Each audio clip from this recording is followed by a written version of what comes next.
Moi, on se parle par message. Je ne parle pas au téléphone. C'est un réflexe que j'ai des services de police. Je ne parle pas au téléphone. Donc, personne n'a des écoutes de moi.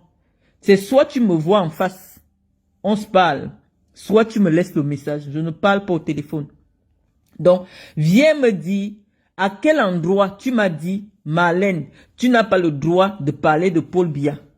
Tu n'as pas le droit de parler de Samuel Eto'o, ou du moins, ma soeur, pardon, mets la pédale douce sur Samuel, tu sais que c'est mon ami depuis 15 ans. Non, il n'y a pas ce message-là. Donc, tu vois que le menteur, c'est bien toi. Et donc, moi, je sais ce que tu m'as dit par rapport au régime de Paul Biya. Tu m'as dit que tu n'es plus avec eux. Tu m'as dit que Paul Biya travaille avec des satanistes. Tu m'as dit un certain nombre de choses. On vient de t'écouter. On vient de t'écouter.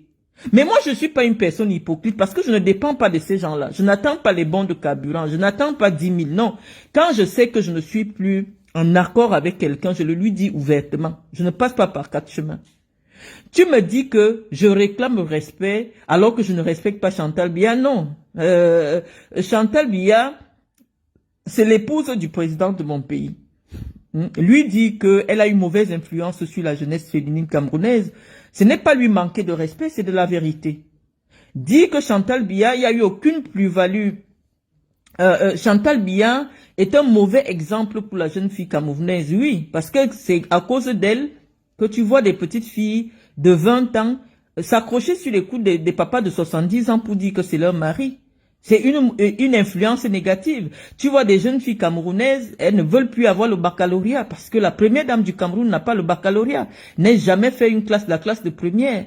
Donc c'est une influence négative. Nous sommes en politique. Lorsque un couple, un président pose sa candidature, on étudie, nous sommes des communicants, on étudie ses atouts. Et moi je sais que la seule faiblesse que même les opposants de Biya n'ont jamais voulu développer, parce que Paul Biya, c'est une armoire. C'est pas facile d'attaquer le régime de Biya. Donc la seule façon pour moi, en tant que communicante, en tant que leader d'opinion, de fragiliser la statue de Paul Biya, c'est dire que Paul Biya, c'est un homme immature. Parce qu'un homme d'État ne prend pas une femme des bars pour en faire une première dame. Donc c'est le seul point par lequel personne ne peut venir me répondre que c'est faux. Non, un homme a besoin d'une femme d'un certain calibre pour amener au sommet de l'État. On ne prend pas une femme au bar et on en fait une première dame. Ça n'a pas de sens. Ça, c'est des affaires de l'immaturité. Hein? Ça veut dire que pendant longtemps, on a eu affaire à un homme immature. Tu as 60 ans, tu peux prendre une fille de 20 ans qui flâne partout dans les bars à Yaoundé que tout le monde connaît. C'est de l'immaturité. Et donc, il fallait quelqu'un qui prenne la parole pour le dire. Je ne réclame pas le respect si tu considères qu'une femme qui a un doctorat, qui a fait des preuves, qui a été cadre d'entreprise, qui a fait ses preuves à un certain niveau, ne mérite pas le respect. Moi, je ne m'en dis pas le respect des mendiants. Toi-même, tu viens de dire dans le téléphone que pour tout le bien que je t'ai fait, tu seras reconnaissant à vie. J'ai encore besoin de quel respect venant de toi? Si toi, tu me professes, tu me confesses la considération que tu as pour moi dans mon téléphone, je n'ai pas besoin. Lorsque j'ai ma stratégie de communication, je dis, le Cameroun aujourd'hui, il y a plus de femmes que d'hommes. Et donc, il faut attirer l'électorat femme en leur faisant comprendre que Chantal Biya ne nous a rien apporté. Il faut que Paul Biya perde l'électorat femme. Il faut que j'explique. C'est le seul moyen par lequel on peut attaquer Paul Biya. Parce que Paul Biya, c'est une armoire.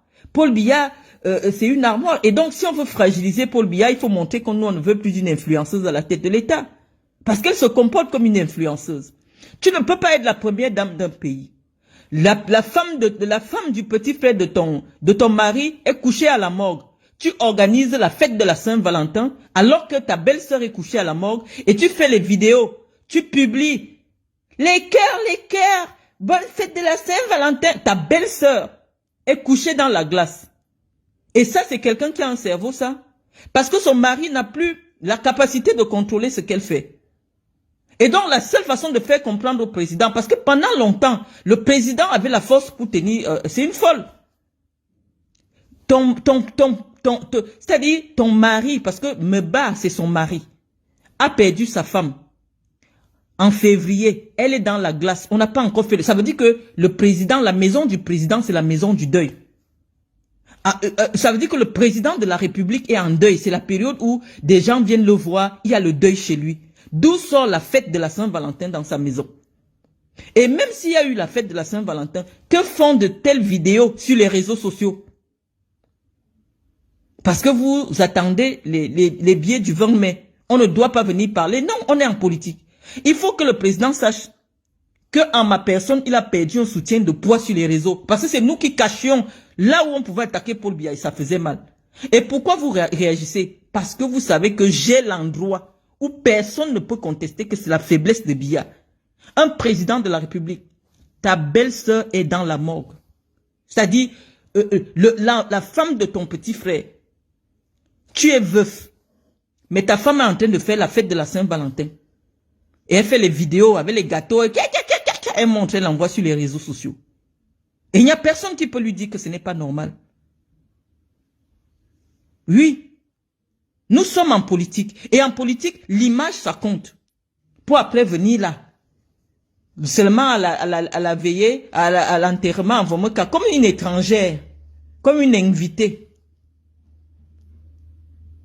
On fait les photos, elle repart. Mais 2 jours avant, elle faisait la Saint-Valentin, avec sa belle-sœur dans la morgue. On dit que ça va. La honte, ça suffit. C'est mon grand-père, comme tu dis, oui. Mais nous sommes en politique. Et si nous sommes aussi farouches en politique, c'est parce que nous tenons de Biya. Biya n'a jamais été un homme de la fantaisie. Biya, c'est un homme de la rigueur. Et comme il n'a plus la poigne, nous lui disons de se retirer pour nous laisser la place. Parce qu'il amène le pays, il n'a plus la force. Il amène le pays vers la dérive. Ce qui était sa faiblesse, il a réussi à cacher ça pendant 25 ans. Il s'est fait plaisir en tant qu'homme. Il n'a pas pensé à l'État quand il a décidé de prendre cette fille pour en faire la première dame du pays. Mais son influence a été néfaste sur plusieurs générations de jeunes femmes camerounaises.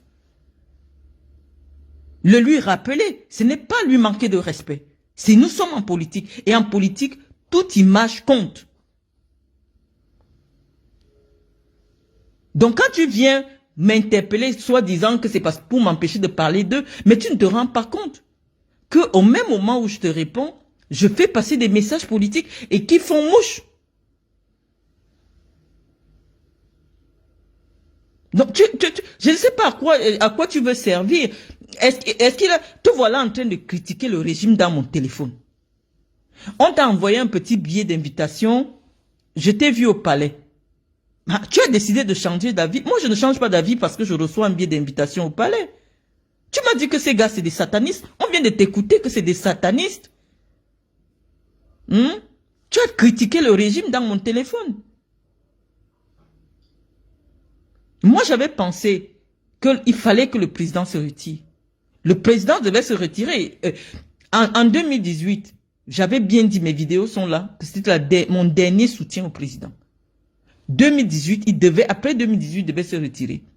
Donc oui, je suis cohérente dans ma démarche. Lorsque j'accepte déjà présenter mon visage pour soutenir une initiative qui porterait Franck Biya à la tête de l'État, c'est bien parce que je suis en rupture avec le père. Et donc, moi, je ne fais pas la politique du ventre. Je défends mes propres convictions. Parce que je pensais que l'image de Franck Biya pouvait réunir tous les biaïstes autour d'un projet pour porter le Cameroun vers l'émergence. C'était ma conviction la plus profonde. Moi, je ne cherche pas les billets d'invitation du palais. Je dis que cette femme, c'est une folle. Je dis que cette femme est le caillou dans la chaussure de Paul Biya. Paul Biya était un homme d'État, un homme de rigueur, un homme qui préservait sa vie privée, qui préservait même son image en tant que chef d'État. Maintenant, depuis qu'il est là, on passe souvent le jeter dans un coin, on découvre des vidéos olé olé de la maison du président. Sa belle-sœur est dans la morgue. C'est l'occasion où des personnalités devraient venir présenter les condoléances au président. On devait quand même... Le pays devait être en deuil avec le président. Vous faites les fêtes de Saint-Valentin. Pourquoi?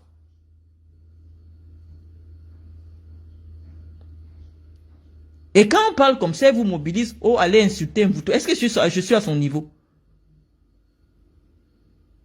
Est-ce qu'elle peut comprendre ce que je dis? Est-ce qu'elle peut s'asseoir dans une classe que j'enseigne? On dit, le président doit avoir une vie privée. Mais la vie privée du président ne doit pas se retrouver sur les réseaux sociaux. Parce que malheureusement, les adversaires politiques du président peuvent s'en servir pour fragiliser la statue du président.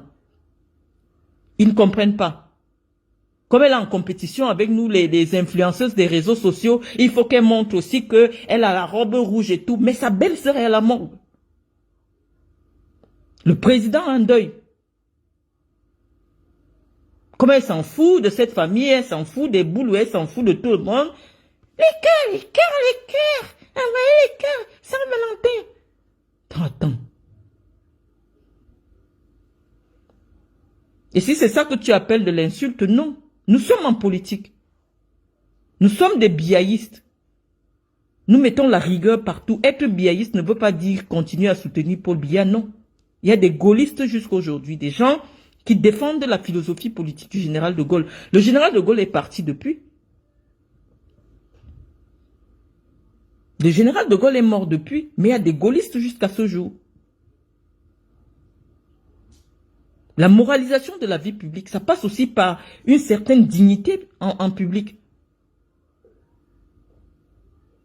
Donc, toi, tu viens m'interpeller. Qu'est-ce qui t'a donné le poids? Qu'est-ce qui t'a donné le courage? Ou parce que tu avais mon numéro de téléphone? À quel moment je suis familière avec toi? À quel moment, dans nos échanges, on trouve de la familiarité? Tout ce que tu me dis, c'est que tu me remercies parce que je t'ai toujours soutenu. Tu ne vas jamais oublier l'aide que je t'ai apportée. J'ai toujours cru en toi. On t'écoute dans les messages. À quel moment je mens sur toi? Tu dis que Paul Biya travaille avec des satanistes qui mangent seuls. On t'a écouté.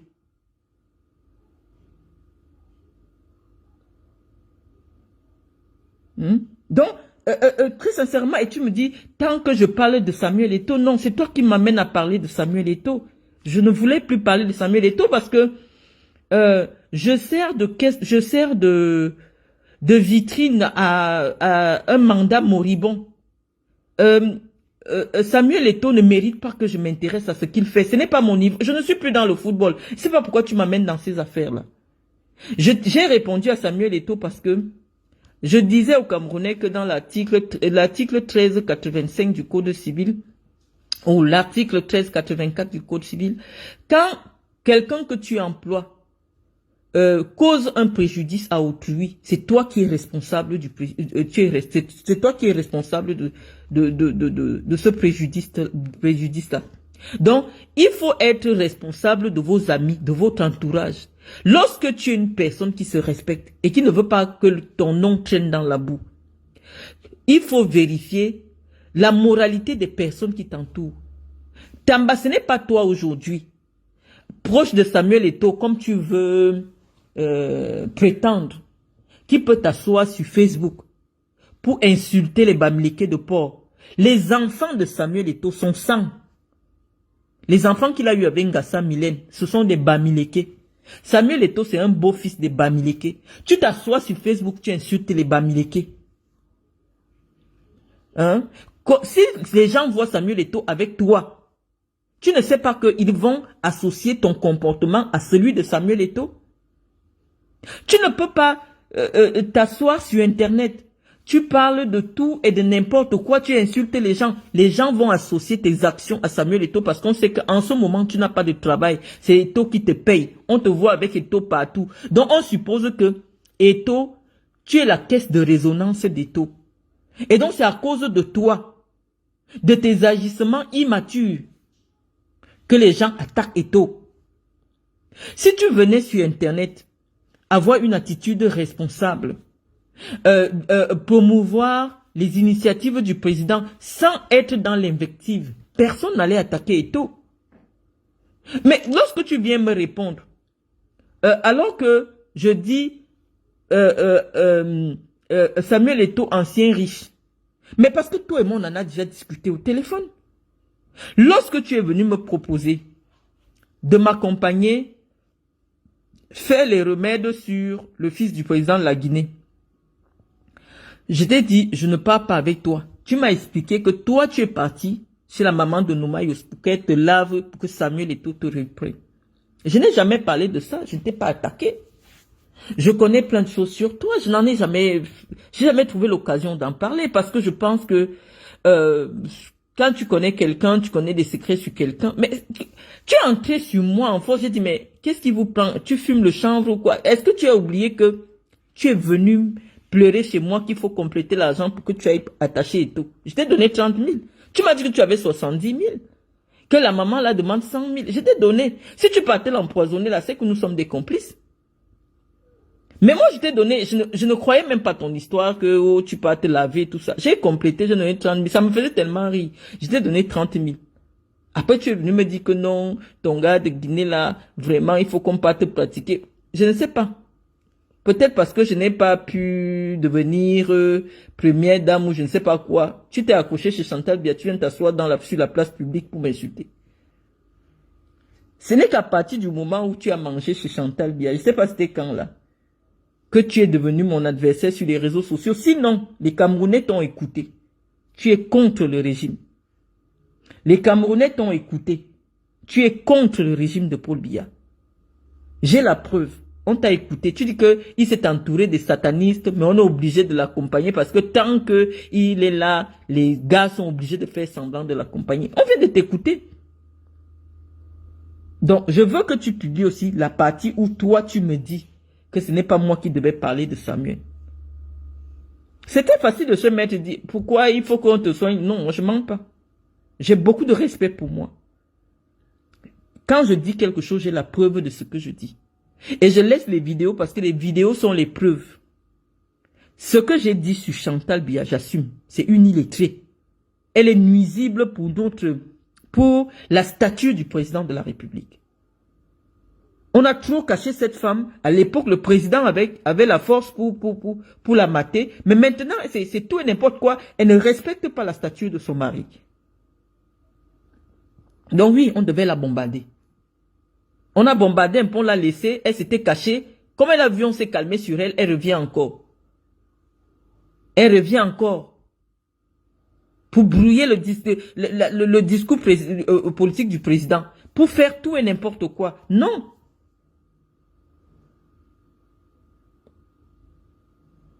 Donc nous allons dire à Chantal Biya que nous ne voulons plus d'une influenceuse au palais de l'unité. Je ne m'en dis pas le respect des gens. Non, moi, j'en ai pas besoin. S'il faut être respecté par un mendiant, non. J'ai déjà ton respect, ta reconnaissance dans mon téléphone. Tu m'as laissé ton respect, ta reconnaissance. C'est pour des miettes, des 10 000, tu te mets sur Internet, tu parles de moi. Est-ce que tu penses que moi, je me retourne sur tous les chiens qui aboient sur moi? Non. Toi, tu es un animal.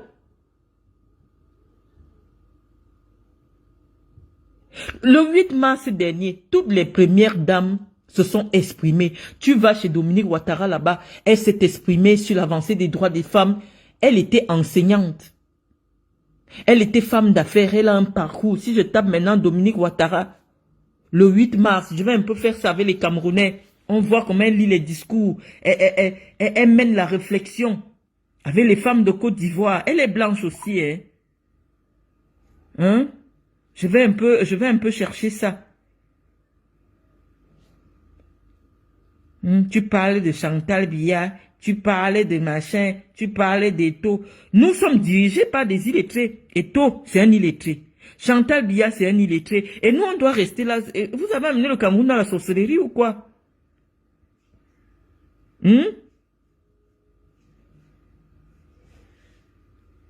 devons subir la dictature des illettrés.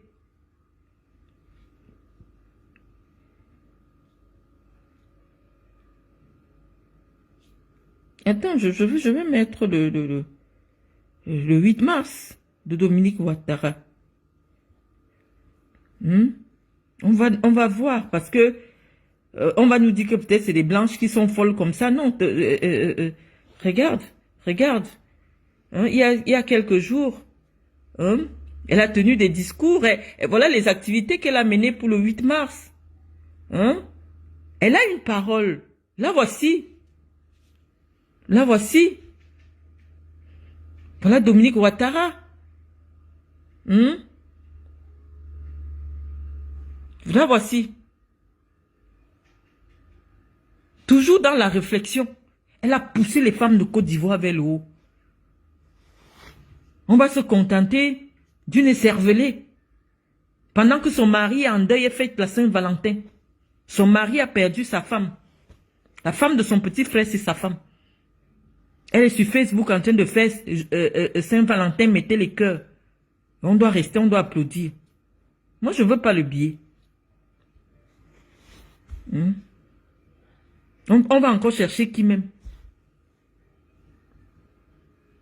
Donc, je te dis, Serge Tamba, que si toi, tu dois me servir de prétexte pour diffuser mes pensées, parce que moi, je dis en public ce que je dis en privé, j'assume. Toi, en privé, tu dis que tu n'es plus avec ces satanistes-là. On t'a écouté. En privé, en public, tu viens faire le mendiant. Je ne débat pas avec les mendiants. Donc, je venais restituer cette petite vérité-là que tu as voulu nier. Tu ne m'as jamais contacté pour me demander de ne pas dire, de ne pas tirer sur Samuel Eto'o. Lorsque tu as décidé de faire l'âge écho, c'est à la suite du message que j'avais écrit pour dire que Eto'o dormait au Hilton. Je viens de poser les preuves. Lorsque j'ai partagé les décisions de justice, tu es venu me dire, Marlène, je ne peux jamais publier ces vidéos. Or, ça n'a même pas fait 2 ans, ces vidéos, tu les as publiées sur ta page. Parce que tu n'as plus aucun intérêt avec moi. Ces vidéos où je suis humilié, la personne que tu confessais, que tu remerciais pour toute l'aide qu'elle t'a apportée, elle ne t'a rien fait. Elle a parlé du président de son pays. Elle a parlé du frère de son père. Elle a parlé de son grand-père. Elle ne t'a rien fait. Parce qu'en termes de degré de parenté, toi, tu es très éloigné de Paul Biya. Tu n'as même jamais vu Paul Biya de près. Mais, parce que tu voulais te faire voir avec le nom de quelqu'un qui t'a nourri, tu t'es assis, tu as parlé de moi. Pourquoi tu viens me répondre quand je parle de Paul Biya? Tu as fait la prison sous Paul Biya. Ton père a fait la prison sous Paul Biya. Tu vis en exil. Tu vis caché en exil. Est-ce que je n'ai pas le droit de dire que Paul Biya a pris tous les gars, l'élite Boulou, il a mis en prison? Pourquoi tu me perds le temps? J'ai dit, tu es mendiant. Et un mendiant n'a pas de cœur. Un mendiant est comme le diable, il n'a pas d'amis. Et ton fils doit se méfier de toi. Tu es venu me dire dans le téléphone que tu es parti faire des problèmes à Batamak à cause de moi. Je ne t'ai rien demandé. Je t'ai donné à manger, certes, mais je ne t'ai pas envoyé aller insulter les gens qui ont des problèmes avec moi. Non, arrête d'acheter les problèmes des gens. Je n'étais même plus au Cameroun. Je ne sais pas pourquoi tu peux attaquer Batama. Parce que tu dis dans ton message que c'est à cause de moi que tu es parti, tu t'es attaqué à Batama. Moi, je t'ai rien demandé. Apprends à avoir ta propre conscience, à régler tes propres problèmes. Moi, j'ai un problème avec Paul Biya.